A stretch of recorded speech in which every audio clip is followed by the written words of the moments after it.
بسم اللہ الرحمن الرحیم۔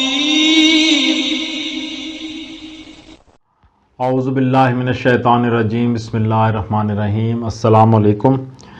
آج آپ کا میزبان ڈاکٹر کاشف بشیر تفہیم القرآن سیریز کی قسط نمبر 98 کے ساتھ آپ کے سامنے حاضر خدمت ہے، جس میں ہم انشاءاللہ سورہ المائدہ کی آیت نمبر 67 سے آغاز کر رہے ہیں، اور اس دعا کے ساتھ کہ اللہ تعالیٰ میں گناہوں کے کاموں سے بچنے کی توفیق عطا فرمائے اور گناہوں کی پاداش میں جلنے سے مغفرت فرمائے ہماری، اور برے لوگوں کے شر سے ہمیں، ہماری اولادوں کو اور تمام نیک لوگوں کو بچائے۔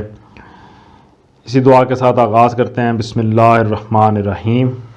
یا ایھا الرسول بلغ ما انزل الیک من ربک وان لم تفعل فما بلغت رسالتہ واللہ یعصمک من الناس ان اللہ لا یہدی القوم الکافرین۔ ترجمہ: اے پیغمبر صلی اللہ علیہ وآلہ وسلم، جو کچھ تمہارے رب کی طرف سے تم پر نازل کیا گیا ہے وہ لوگوں تک پہنچا دو۔ اگر تم نے ایسا نہ کیا تو اس کی پیغمبری کا حق ادا نہ کیا۔ اللہ تم کو لوگوں کے شر سے بچانے والا ہے۔ یقین رکھو کہ وہ کافروں کو تمہارے مقابلے میں کامیابی کی راہ ہرگز نہ دکھائے گا۔ قل یا اہل الکتاب لستم علی شیء حتی تقیموا التوراۃ والانجیل وما انزل الیکم من ربکم وَلَيَزِيدَنَّ كَثِيرًا مِّنْهُمْ مَا أُنزِلَ إِلَيْكَ مِن رَّبِّكَ طُغْيَانًا وَكُفْرًا فَلَا تَأْسَ عَلَى الْقَوْمِ الْكَافِرِينَ۔ ترجمہ: صاف کہہ دو کہ اے اہل کتاب، تم ہرگز کسی اصل پر نہیں ہو جب تک کہ تورات اور انجیل اور ان دوسری کتابوں کو قائم نہ کرو جو تمہارے رب کی طرف سے نازل کی گئی ہیں۔ ضرور ہے کہ یہ فرمان جو تم پر نازل کیا گیا ہے ان میں سے اکثر کی سرکشی اور انکار کو اور زیادہ بڑھا دے گا، مگر انکار کرنے والوں کے حال پر کچھ افسوس نہ کرو۔ تفسیر میں آیا کہ تورات اور انجیل کو قائم کرنے سے مراد راست بازی کے ساتھ ان کی پیروی کرنا اور انہیں اپنا دستور زندگی بنانا ہے۔ اس موقع پر یہ بات اچھی طرح ذہن نشین کر لینی چاہیے کہ بائبل کے مجموعہ کتب مقدسہ میں ایک قسم کی عبارات تو وہ ہیں جو یہودی اور عیسائی مصنفین نے بطور خود لکھی ہیں، اور دوسری قسم کی عبارات وہ ہیں جو اللہ تعالیٰ کے ارشادات یا حضرت موسیٰ علیہ السلام، حضرت عیسیٰ علیہ السلام اور دوسرے پیغمبروں کے اقوال ہونے کی حیثیت سے منقول ہیں، اور جن میں اس بات کی تصریح ہے کہ اللہ نے ایسا فرمایا یا فلاں نبی نے ایسا کہا۔ ان میں سے پہلی قسم کی عبارات کو الگ کر کے اگر کوئی شخص صرف دوسری قسم کی عبارات کا تعین کرے تو بآسانی یہ دیکھ سکتا ہے کہ ان کی تعلیم اور قرآن کی تعلیم میں کوئی نمایاں فرق نہیں ہے، اگرچہ مترجموں اور ناسخوں اور شارحوں کی دراندازی سے اور بعض جگہ زبانی راویوں کی غلطی سے یہ دوسری قسم کی عبارات بھی پوری طرح محفوظ نہیں رہی ہیں، لیکن اس کے باوجود کوئی شخص یہ محسوس کیے بغیر نہیں رہ سکتا کہ ان میں بعین ہی اسی خالص توحید کی دعوت دی گئی ہے جس کی طرف قرآن بلا رہا ہے۔ وہی عقائد پیش کیے گئے ہیں جو قرآن پیش کرتا ہے، اور اسی طریقے زندگی کی طرف رہنمائی کی گئی ہے جس کی ہدایت قرآن دیتا ہے۔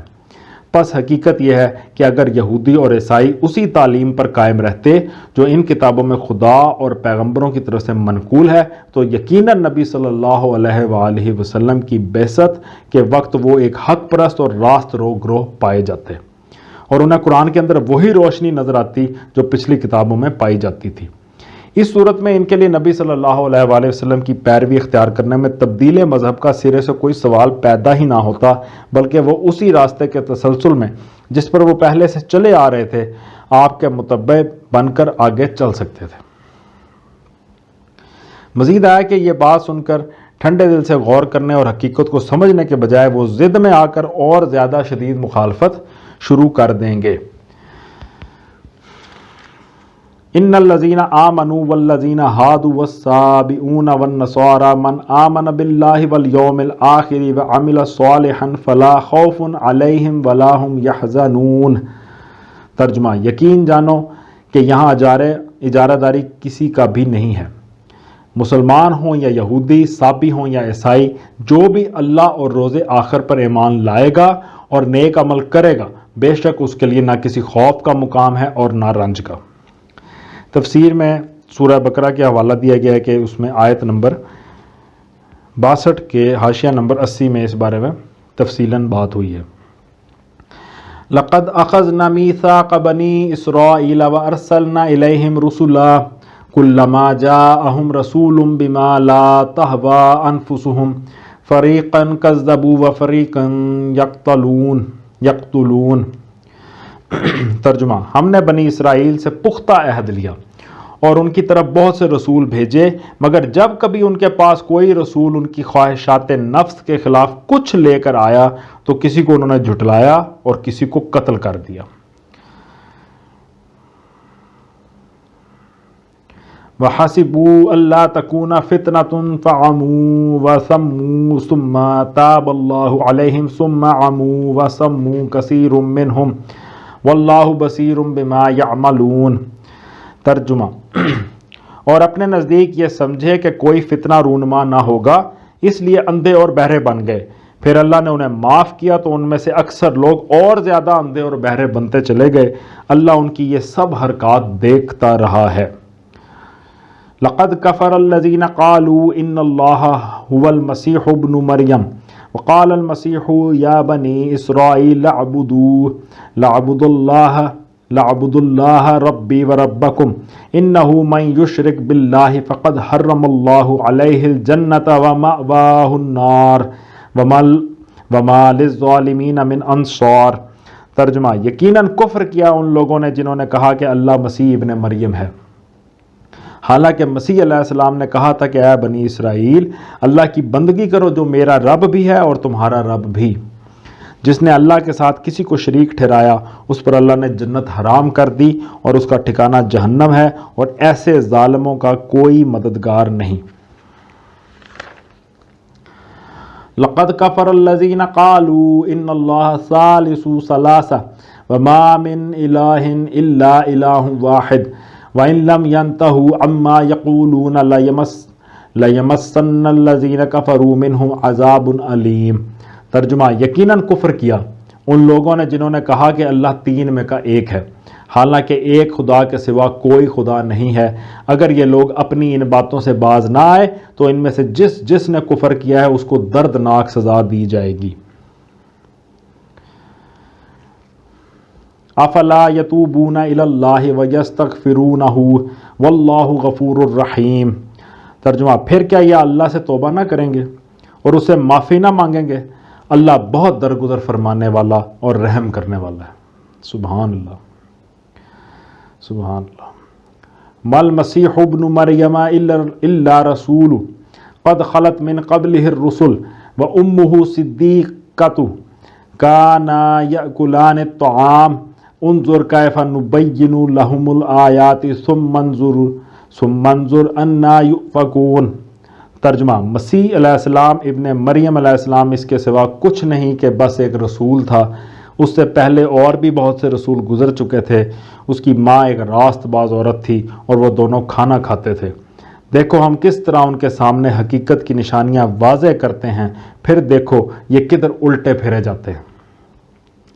تفسیر میں آیا کہ ان چند لفظوں میں عیسائیوں کے عقیدہ الوہیت کی ایسی صاف تردید کی گئی ہے کہ اس سے زیادہ صفائی ممکن نہیں ہے۔ مسیح کے بارے میں اگر کوئی یہ معلوم کرنا چاہے کہ فی الحقیقت وہ کیا تھا تو ان علامات سے بالکل غیر مشتبہ طور پر معلوم کر سکتا ہے کہ وہ محض ایک انسان تھا۔ ظاہر ہے کہ جو ایک عورت کے پیٹ سے پیدا ہوا، جس کا شجرہ نسب تک موجود ہے، جو انسانی جسم رکھتا تھا، جو ان تمام حدود سے محدود اور ان تمام قیود سے مقید اور ان تمام صفات سے متصف تھا جو انسان کے لیے مخصوص ہیں، جو سوتا تھا، کھاتا تھا، گرمی اور سردی محسوس کرتا تھا، حتیٰ کہ جسے شیطان کے ذریعے سے آزمائش میں بھی ڈالا گیا، اس کے متعلق کون معقول انسان یہ تصور کر سکتا ہے کہ وہ خود خدا ہے یا خدائی میں شریک ہے؟ لیکن یہ انسانی ذہن کی ضلالت پذیری کا ایک عجیب کرشمہ ہے کہ عیسائی خود اپنی مذہبی کتابوں میں مسیح کی زندگی کو صریحاً ایک انسانی زندگی پاتے ہیں اور پھر بھی اسے خدائی سے متصف قرار دینے پر اصرار کیے چلے جاتے ہیں۔ حقیقت یہ ہے کہ یہ لوگ اس تاریخ مسیح کے قائل ہی نہیں ہیں جو عالم واقعہ میں ظاہر ہوا تھا، بلکہ انہوں نے خود اپنے وہم و گمان سے ایک خیالی مسیح تصنیف کر کے اسے خدا بنا لیا ہے۔ قل اتعبدون من دون اللہ ما لا یملک لکم ضرا ولا نفعا واللہ هو السمیع العلیم۔ ترجمہ، ان سے کہو کیا تم اللہ کو چھوڑ کر اس کی پرستش کرتے ہو جو نہ تمہارے لیے نقصان کا اختیار رکھتا ہے نہ نفع کا، حالانکہ سب کی سننے والا اور سب کو جاننے والا تو اللہ ہی ہے۔ صدق اللہ العلی العظیم۔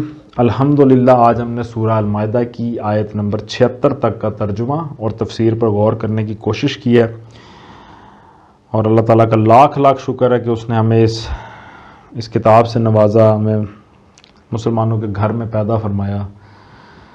اس کی اس نعمت کا جتنا شکر ادا کریں اتنا کم ہے۔ آپ سب لوگ بہت شکر ادا کیا کریں، اور اللہ تعالیٰ سے دعا ہے کہ اللہ تعالیٰ ہمیں توفیق دے کہ ہم اپنے مقصد حیات کو سمجھیں اور اس کی کوشش کرتے ہوئے ہمیں موت آئے۔ اسی دعا کے ساتھ آپ لوگوں سے اجازت چاہیں گے۔ اپنا بہت خیال رکھیں۔ آپ لوگوں کا بہت بہت شکریہ۔ اللہ حافظ۔